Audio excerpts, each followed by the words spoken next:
ושוב נחזור לקובי עוז בזמן שנשאר לנו. אז אני ובשמחה. רוצה חוץ מלשיר שיר, אני רוצה לשאול אתכם שאלה. מתי כבר כל הטובים יהיו במפלגה אחת? מתי כבר תתארגנו וכל הטובים יהיו במקום אחד?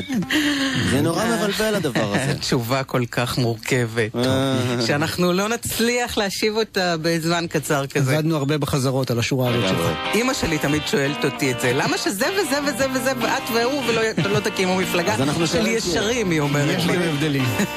כן. חמדת ימים אותו קראת, זכר למעשה בראשית. חמדת ימים אותו קראת, זכר למעשה בראשית. חמדת ימים אותו קראת, זכר למעשה בראשית. חמדת ימים אותו קראת, זכר למעשה בראשית. חמדת ימים אותו קראת, זכר למעשה בראשית.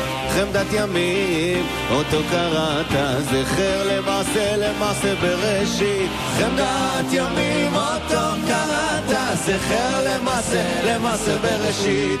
חמדת ימים אותו קראת, זכר למעשה בראשית.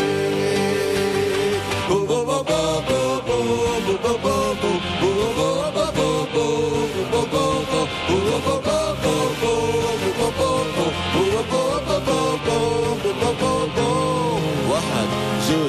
واحد جوج ثلاثة أربعة السياق هاي ساي كرسا هاي سحر لما عسب الريشيس خد السياق זהו, זה החור שלך לאשכנזיות, קרליבך.